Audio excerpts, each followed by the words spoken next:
We're going to continue for the afternoon. So welcome back, everyone.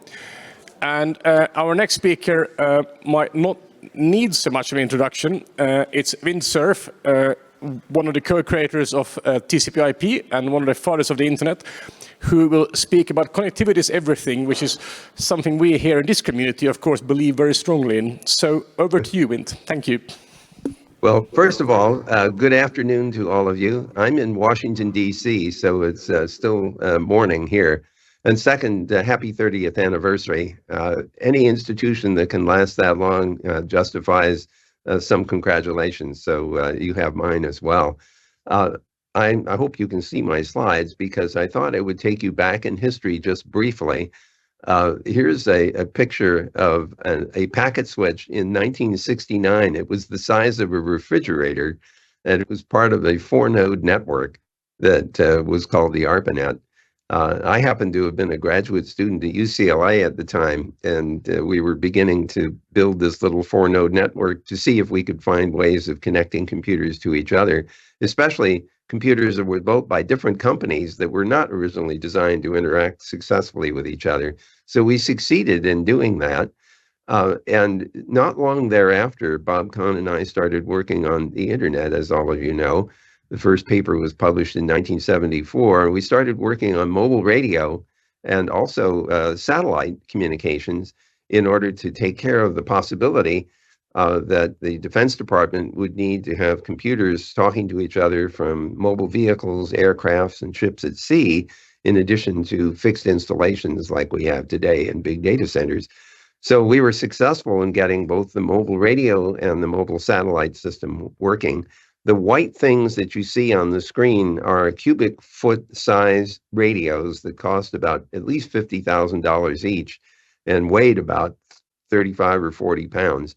So we needed that van that I just showed you to drive these things around in the San Francisco Bay Area to demonstrate that we could communicate digitally while we were in motion. We also built a packet satellite system using Intelsat 4A over the Atlantic to connect the western part of Europe to the eastern part of the United States as part of the multi-network internet system.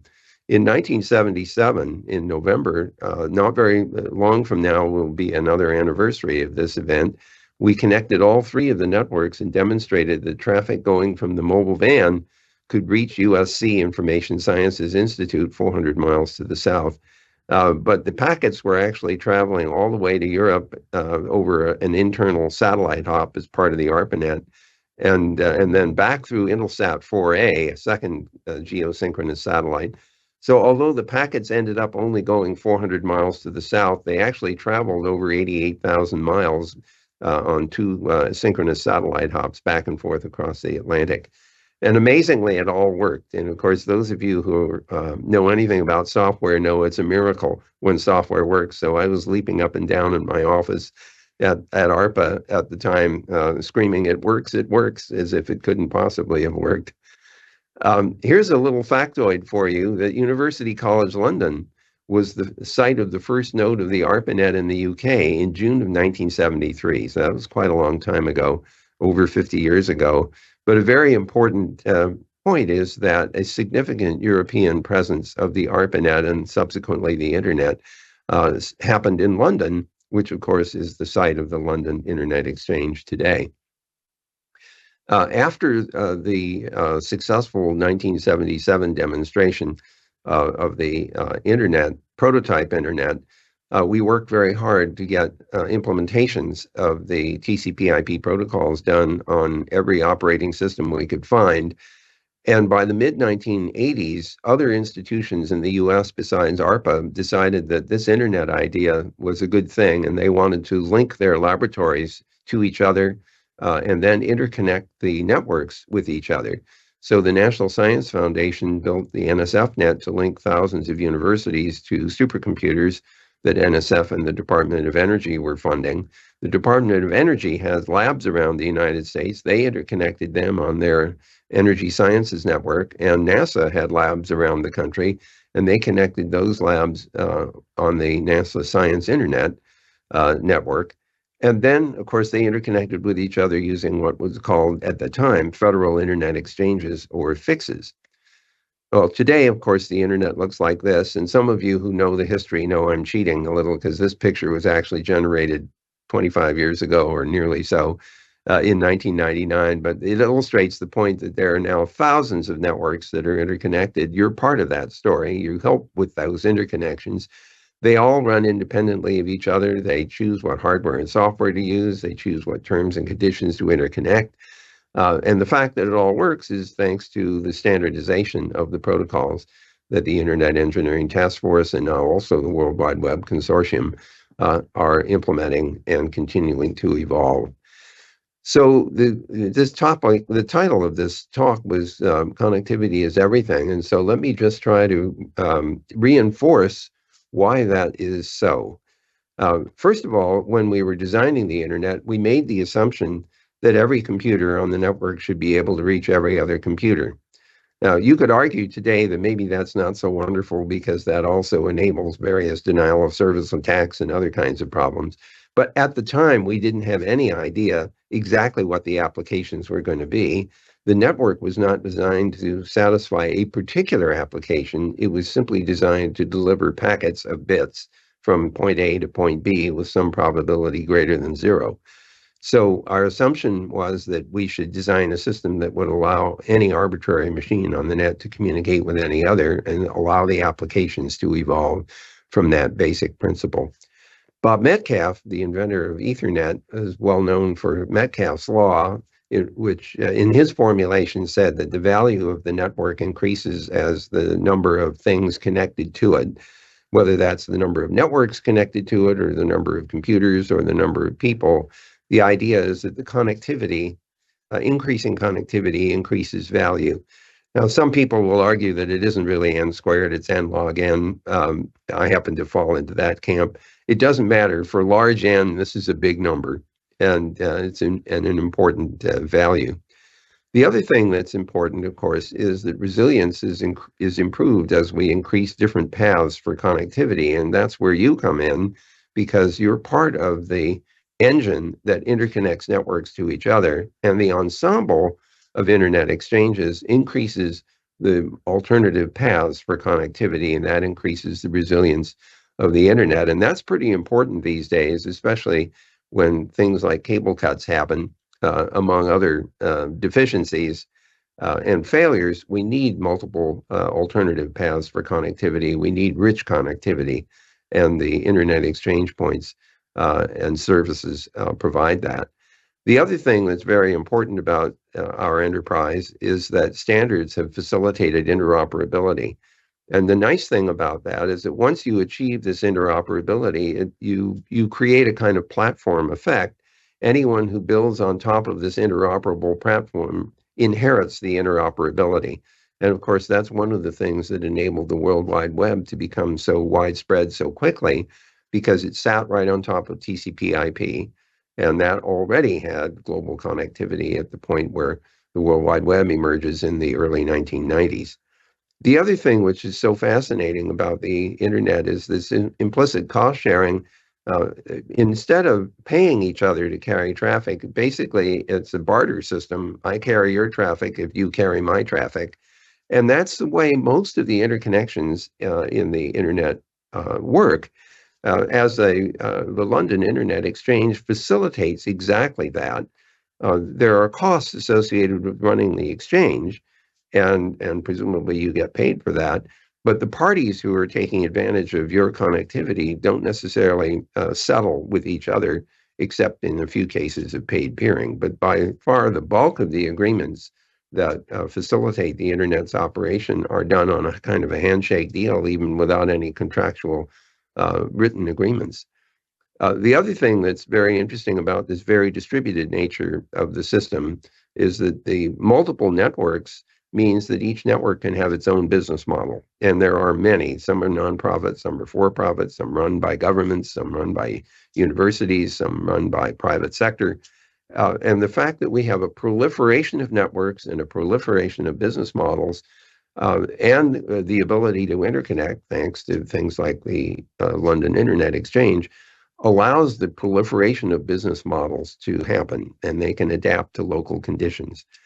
Of course, wireless is now the most popular way of getting connected to the network. And it used to be Ethernet, but now it's Ethernet on the air. And the combination of 4G, 5G, someday 6G plus Wi-Fi has allowed for freedom of movement and access to the internet anywhere you can get a radio signal. And so that too has contributed to the utility of this environment. The Federal Internet Exchanges morphed into the Commercial Internet Exchange, which connected the first three commercial networks in the United States, UUNet, PSINet, and SurfNet, all around 1989. Metropolitan area Ethernets were a commercial version of that kind of interconnection. When NSF shut down the NSFnet backbone, it established network access points and underwrote their cost for a while until they could become self-sustaining. And of course, all of that morphed into the more standard internet exchange point like LINX. And so here, as you celebrate your 30th anniversary, you own a part of that history as well.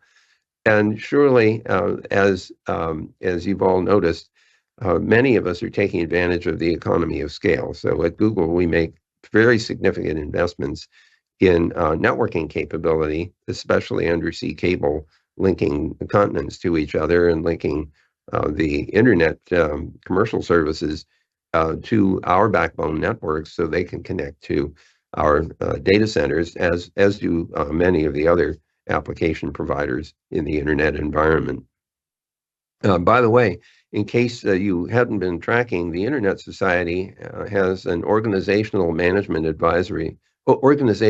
advisory committee, and their 22nd meeting was devoted to internet exchange points and a tracking program that ISOC runs to keep track of where the IXPs are and how they're functioning.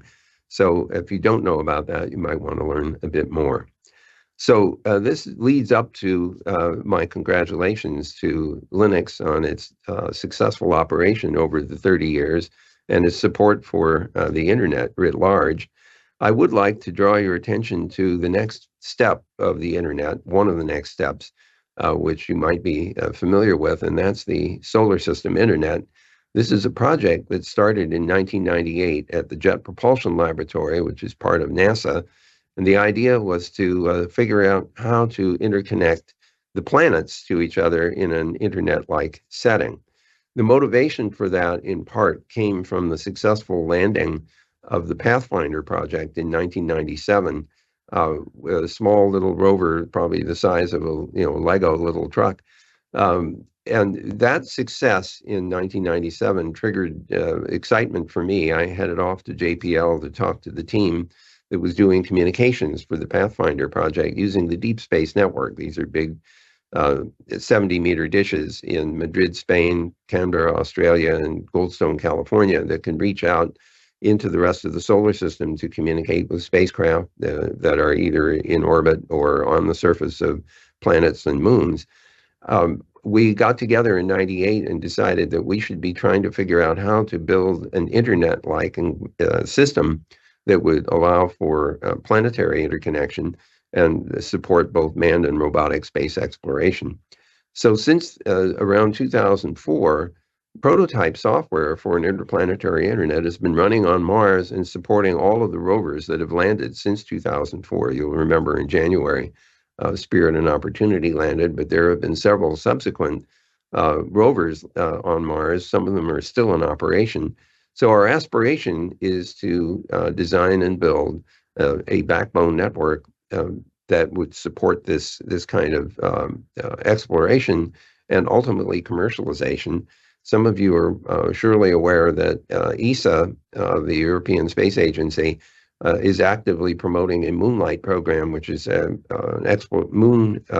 return to the moon, jointly with the Americans and the Japanese and the Koreans. The program is in the U.S. is called Artemis, and it's a return to the moon mission. The U.S. NASA is working on something called LunaNet, and a complementary network is called Moonlight with ESA, and there are other similar efforts in Japan and Korea. They're all using a common and new suite of protocols called the Bundle Protocol Suite, which takes into account the fact that you have highly variable delays in the interplanetary network. And you also have a lot of disruption because of orbital dynamics, whether it's planet hiding a spacecraft, you can't communicate with it until it comes back around again, or there may even be planets hiding behind the sun for a period of weeks and blocking communication. So what we're looking for is a real rich networking environment for space communications. It's made all the more poignant because of commercialization on the moon in particular. NASA has already supported commercial services like intuitive machines landing on the moon, providing habitats or rovers or laboratory facilities or communications or even mining. And so we're seeing commercialization happening concurrently with this effort to interconnect the planets. So by the 2030s, we are likely to see a substantial increase in interplanetary communication, both promoted by the commercialization, at least at the moon, and by the anticipated exploration of Mars in that decade. So, we may have a need for interplanetary internet exchanges, and I hope LINX will be thinking about that, given its 30-year history. So I'll stop there. Okay, so I'm happy to try to answer questions if you have them at this point, but in any case, happy anniversary. Thank you, Vint.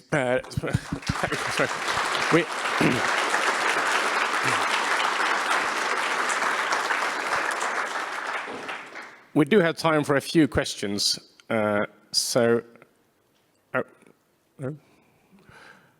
There's one question over here. We'll start with the microphone coming so we can. Hi there, Tom Hill from British Telecom. Thank you very much, Vint. A very fascinating story. The question I think I had was around about the difference in future when we're communicating across very, very vast distances. Do you think that there's going to have to be a particular change in moving away from real-time communication to applications that do a lot more? Yes, absolutely. There's no question at all about that. And that's why the new bundle protocol suite is rather different from TCP/IP. We store data in the network in anticipation that some of the connectivity will be intermittent. So we have to hold information in the net until the links come up. In the Internet Engineering Task Force, there's work going on called time-varying routing, where connectivity varies over time. So there's interest on the TCP/IP side, and of course we've invested heavily for the last 20 years in developing the bundle protocol suite. It doesn't take very long before you have to go into a kind of delayed communication where it's not real time at all. It's more like email with attachments. Those of you who look at science fiction movies, of course, will be amused by the guy who's in orbit around Saturn having real-time interactions with NASA saying, Houston, we have a problem. We know that doesn't work. And Mr. Einstein says, you can't go faster than the speed of light, which turns out to be too damn slow. Just between Earth and Mars, it takes 20 minutes when we're maximally apart for a radio signal at the speed of light to get from Earth to Mars, and of course 20 minutes to come back. That's not interactive. So your intuition is spot on. I'm a student of The Expanse, the TV show, which is, keeps to the physics, which is great. Thank you very much. Next question. Oh. It's over there behind us. Hi. One thing is something that occurs to me when you're talking about the store and forward, and you're talking about the fact of delay and interplanetary communication. I was just wondering, is there a control plane mechanism that allows you to take into account astrodynamic changes, e.g., if Mars is one phase of the Holtzman window, and obviously it's a lot closer, or for that planets going behind it? Is there a way in which you can signal those to the actual routers along the way, and how do you do it? Okay, so the simple answer, of course, is we're working on this. The honest answer is that we've been doing something like this for quite some time. Uh, as you know, we've been exploring the solar system. That is to say, human civilization, has been exploring the solar system for quite some time with spacecraft, and we've had to communicate with them in order to control them and to get the data back. So we already have what are called contact plans, which calculate when it's going to be possible for a transmitter and a receiver to communicate with each other. And given the speed of light delay, of course, you can all recognize that in order to successfully communicate, you have to know when to transmit and in what direction, anticipating where that signal will end up when it finally gets to the destination. So this is a little bit like what the Wayne Gretzky thing about, you skate to where the puck is going to be as opposed to where it is now.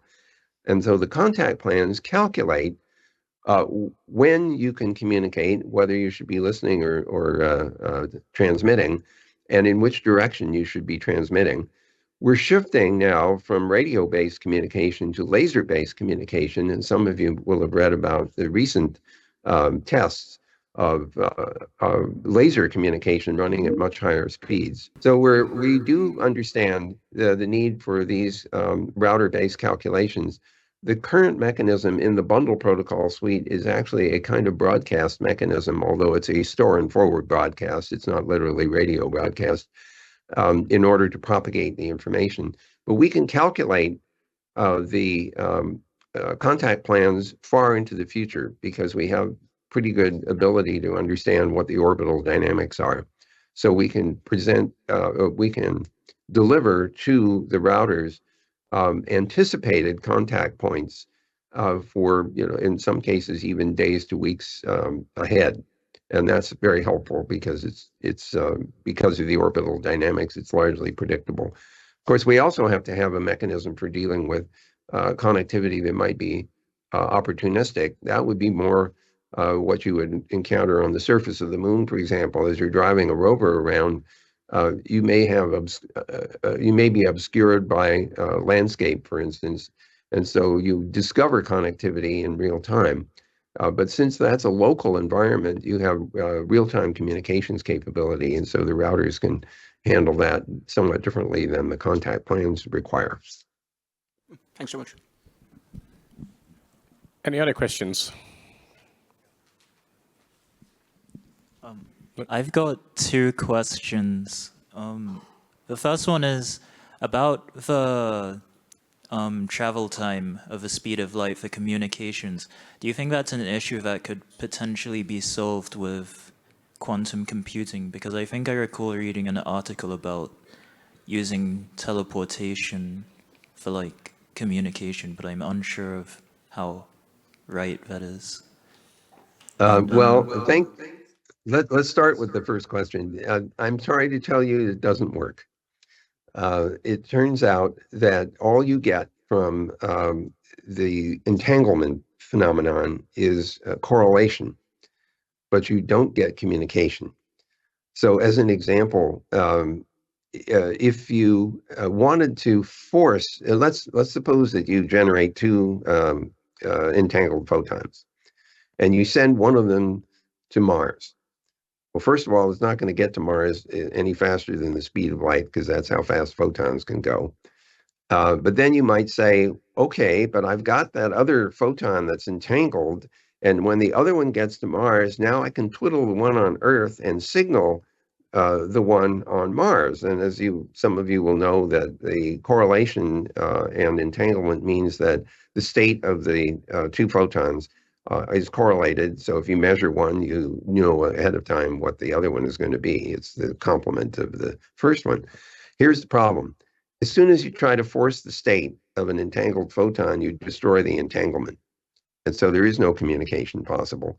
So unless somebody comes up with another explanation for entanglement than the one we have, it's not going to help us with real-time communication. Nice try. Second question. About your whiteboard, what's going on there? That whiteboard is actually looking at the integration of local planetary internets with the bundle protocol interplanetary system. We're looking at what happens if we just run local internets on the planets or in spacecraft, but we interconnect them using the bundle protocol suite. So we're walking our way through some of the complexities of that. It turns out that in order to make that work properly, we actually have to have root servers distinct from the ones that are terrestrial. So the terrestrial internet has a root server that's managed by ICANN.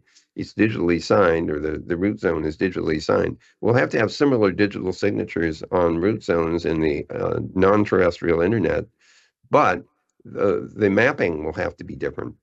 So we'll need to have essentially different routes on different planets for these distinct and separate internets, and the traffic between them would be carried through the bundle protocol space using application layer gateways. I'm not real happy about that because application layer gateways are, you end up building an application layer gateway for each application, which doesn't scale very well. So we're looking at native mode bundle protocol suites running on all the planets and the spacecraft, and running new applications bundle to bundle, as opposed to through TCP/IP conversion into BP. All right. So Vint, do you think it'll be the same ICANN managing, asking for a friend? Actually, yes, there we go. Well, the answer is I would like very much for ICANN to seriously consider managing the other routes that might be needed if we implement it that way. Thank you. To solve problem. We can catch up on that later.